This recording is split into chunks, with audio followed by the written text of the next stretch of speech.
दोस्तों, आपका अपना चैनल मैथ विजार्ड पर आपका हार्दिक अभिनंदन। दोस्तों, आइए हम लोग क्लास 9th का हम लोग सबसे पहले 9th का मैथमेटिक्स जो है उसका पहला चैप्टर का हम सबसे पहले आज बेसिक जानेंगे।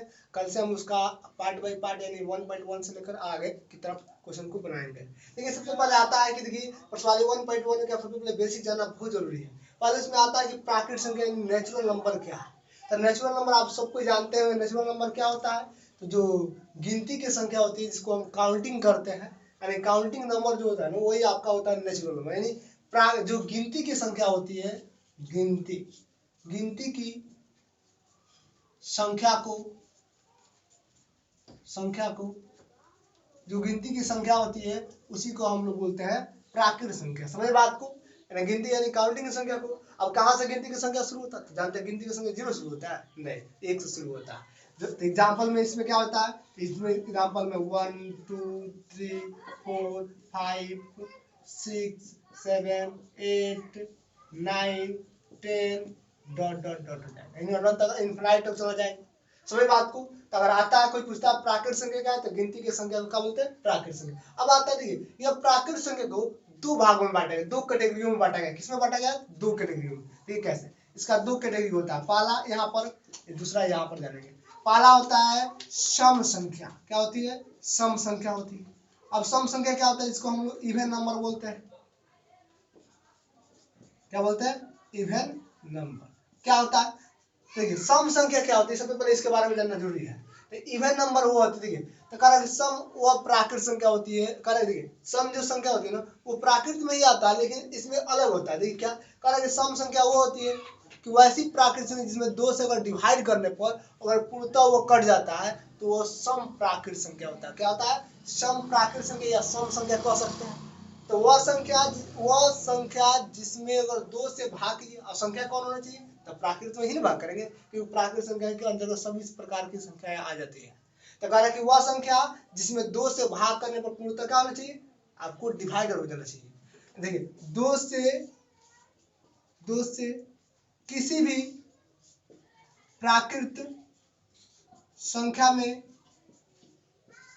भाग देने पर अगर पूर्ण रूप से विभाज्य हो,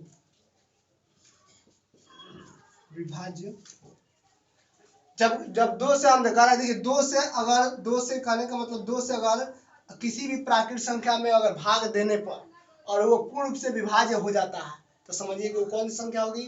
वो संख्या आपको सम संख्या होगी। ठीक है, एग्जाम्पल के लिए देखिए ये हमारा ऊपर प्राकृतिक संख्या लिखा हुआ, इसमें दो से इसमें डिवाइड कीजिएगा, ये नहीं कट पाएगा, नहीं कट पाएगा। इसमें भाग ये कट जाएगा, ये फाइनल कट जाएगा, दो एकम दो कट जाएगा ना। ये दो से इसमें भाग कीजिएगा, नहीं कटेगा। देखिए इसमें दो से भाग कीजिए, कट जाएगा दो बार में। इसमें दो से भाग कीजिए, ये नहीं कट पाएगा। इसमें दो से भाग कीजिए, देखिए ये कट जाएगा 3 बार में। ये भाग कीजिए, नहीं कटेगा। इससे भाग कीजिए, यह आपको कट जाएगा 4 बार में। यह भाग कीजिए, देखिए आप नहीं कट पाएगा, ये आपको रिजेक्ट हो जाएगा। ये दो से भाग कर देखिए फाइनल में कट जाएगा। तो जो पूर्ण रूप से कट गई वन में कट जाएगा, लेकिन डिसिमल प्रसार में कटेगा। तो डिसिमल वाली संख्या नहीं ली जाती, पूर्ण रूप से डिवाइडर होना चाहिए। देखिए जो पूर्ण रूप से इसमें डिवाइडर हो गया वो सम प्राकृत, जो नहीं डिवाइडर हुआ वो विषम प्राकृत संख्या। मैं आगे बताऊंगा उसके बारे में। तो देखिए सम आपका संख्या जो हो जाएगा एग्जाम्पल में हो जाएगा 2 4 6 8 10। अब इसके अलावा 12 भी हो जाएगा, डॉट डॉट करके ये भी अनंत तक चला जाएगा। तो ये हमारा सम प्राकृत संख्या होगा। अब आता है कि विषम। तो विषम तो इसका सीधे ऑपोजिट है। कारण विषम प्राकृत विषम संख्या बताइए। अच्छा, विषम प्राकृत संख्या कहिए, बात बरोबर है। जिसको हम लोग ओड नंबर बोलते हैं। क्या बोलते हैं? Odd number. क्या होता है? ये सिंपल सी भाषा है। इसमें भी कि इसमें वह प्राकृत संख्या होती है जिसमें दो से भाग करने पर पूर्णतः विभाजित नहीं होता है। सीधे इसका सम का उल्टा है।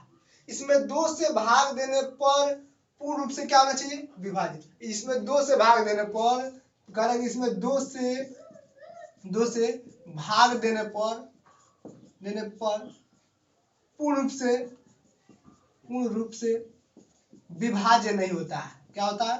विभाज्य नहीं होता है। ये पूर्ण से विभाज्य नहीं, अगर पूर्ण से विभाज्य नहीं होगा तो हमारा कहलाएगा विषम प्राकृत संख्या। क्या कहलाएगा? विषम प्राकृत संख्या। एग्जाम्पल के लिए देख सकते हैं इसमें, इस प्राकृत संख्या में देखिए कौन कौन सी ऐसी प्राकृत संख्या है जो पूर्णतः विभाजित नहीं है। देखिए जैसे कि 1, 2 से भाग डिसिमल प्रसार में कटेगा, जो डिसिमल प्रसार में कटता है वो हमेशा विषम संख्या होती है। देखिए 2 से 1 नहीं कट पाएगा पूर्ण से, तो 1 हो जाएगा, 3 हो जाएगा, इसी तरह दे सकते हैं, 5 हो सकता है, 7 हो सकता है, आपको 9 हो सकता है, ऐसे डॉट कर आपको अनंत तक चला जाएगा। तो यह हमारा सम और विषम हो गया। समझ बात को, एक लाइन में जानिएगा, 2 से भाग करने पर जो संख्या कट जाती है वो सम संख्या होती है, 2 से पूर्ण से नहीं कटे वो हमेशा विषम यानी ओड नंबर होती है। अब इसके बाद हम लोग जानते हैं परिमेय संख्या। इसके बाद परिमेय संख्या के बारे में हम लोग जानते हैं। परिमेय से पहले आ जाता है आपको वास्तविक संख्या, जिसको हम लोग रियल नंबर बोलते हैं। ठीक है, चलिए हम जानते हैं कि वास्तविक संख्या क्या है। देखिए वास्तविक की जो संख्या होती है क्लास 10th में भी पढ़ना है, लेकिन 9th में बेसिक है, इसलिए डायरेक्ट उसमें परिमेय पूछ लिया है।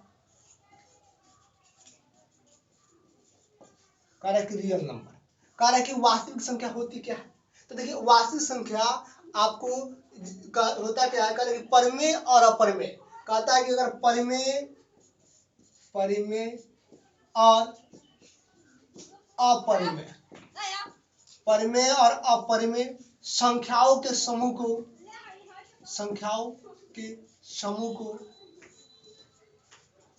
कार्य की परिमेय और अपरिमेय संख्याओं के समूह को हम लोग बोलते हैं क्या, वास्तविक संख्या, रियल नंबर का है। अब समझ गए होंगे कि वास्तविक संख्या क्या है। तो परिमेय और अपरिमेय संख्या अगर मिला देते हैं आपस में तो वो क्या बन जाती है, वास्तविक। यानी वास्तविक के अंतर्गत दोनों प्रकार की संख्या आती है, कौन कौन, परिमेय और अपरिमेय। एग्जाम्पल के तौर पर देखिएगा तो इसमें आ जाएगा, देखिए 1 2 3 2/5 -3/2, चाहे -1/2, 5/3।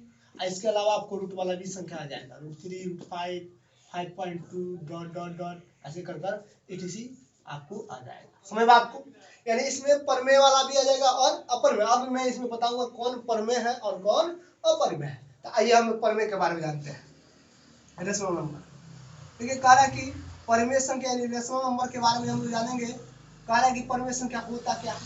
देखिए परिमेय संख्या क्या होता है, जिस संख्या, परिमेय संख्या के बारे में जानने से पहले आपको देखिए जितनी दुनिया का अगर बट्टा वाला भिन्न वाला संख्या देखते हैं, भिन्न वाला संख्या हो ही हमारा परिमेय वाला कहलाती है।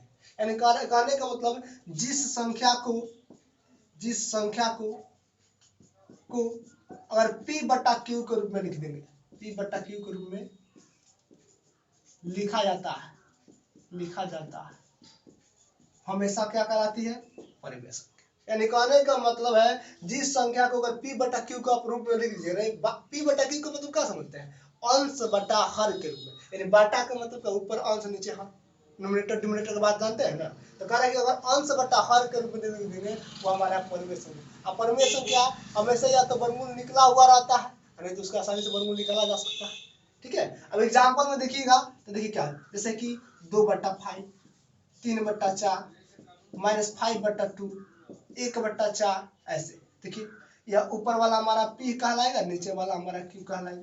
p/q का मतलब हो गया कि अंश बटा, इसमें आपको अंश 2 दिख रहा है और आपको 5 दिख रहा है, तो p/q में ना देखिए तो ऊपर p नीचे बीच में बटा तो बटा ना हो जाएगा। अब साथ में एक और बात इसमें कहता है ना q = 0, कह रहा है q = 0 इसमें होता है। अब कहोगे सर क्यों, इसमें 0 भी आ जाता है क्योंकि 0 का वर्गमूल आपको 0 होता है, आसानी से निकाला जा सकता है, 1 भी हो जाएगा इसमें। अब कहोगे सर ये q = 0 है क्या, देखिए आइए मैं बताता हूँ इसके बारे में, क्योंकि इसके बारे में जानना बहुत जरूरी है। q = 0 इसमें क्यों होता है, क्योंकि देखिए अगर मान लीजिए मैं q = 0 मतलब होता है q का मान कभी 0 नहीं होना चाहिए, बाटा में कभी भी 0 नहीं आना चाहिए। क्यों नहीं आना चाहिए, देखिए अगर मान लीजिए 2/0 हो गया, इसका आंसर जानते हैं कितना था, इसका आंसर इनडिफाइंड होगा।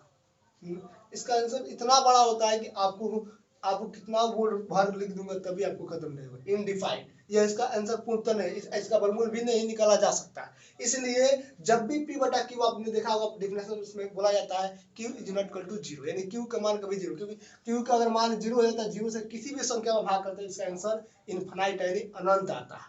इसलिए अनंत संख्या हमेशा अपरिमेय संख्या में माने, इसलिए इसके बाटा में कभी भी 0 नहीं रखा जाता। समझ बात ना, ऐसे लिखना ये आपको परिमेय संख्या नहीं होगा, ये आपको अपरिमेय चला जाएगा, इसलिए परिमेय संख्या नहीं, ये रिजेक्ट हो जाएगा, गलत हो जाएगा। अब आता है कि सर अपरिमेय संख्या क्या होता है, आइए अपरिमेय के बारे में जानते हैं। जो अपरिमेय संख्या होती है बहुत सिंपल ही होती है, इसके सेम ऐसा ही परिभाषा है कि जिस संख्या को अगर आप p बटा q के रूप में नहीं लिख सकते हैं, नहीं लिख सकता है, नहीं लिख सकता है। कह रहा है कि जिस संख्या को अगर p बटा q के रूप में नहीं लिख सकते हैं वो कहलाती है अपरिमेय। आप कहोगे सर कौन सी ऐसी संख्या है जो p बटा q के रूप में नहीं होगी? तो बहुत सारा संख्या देखिए, एग्जाम्पल के तौर पर देखिएगा। तो एग्जाम्पल में आपको दिख जाएगा, पहले दिख जाएगा क्या, जैसे कि मान लीजिए हम सबसे पहले लेते हैं जैसे √3 लेते हैं, ये p बटा q के रूप में नहीं।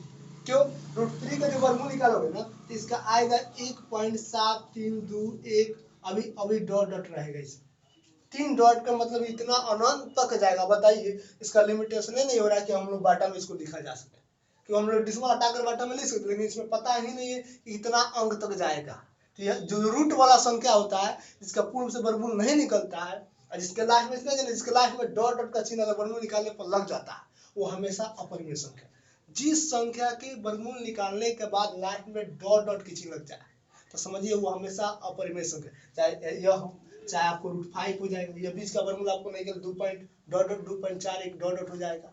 ऐसे इसका होता है 2.4 डॉट डॉट हो जाएगा। उसी तरह आपको देखिए उसके बाद आपको देखा जाए तो अगर रूट वाला संख्या जैसे 1/√2 का आ जाए, ठीक है, 1 का तो वर्गमूल निकला, √2 का नहीं निकल पाएगा, 1 पॉइंट डॉट डॉट होगा, ये अपरिमेय संख्या, ये अपरिमेय संख्या के उदाहरण है।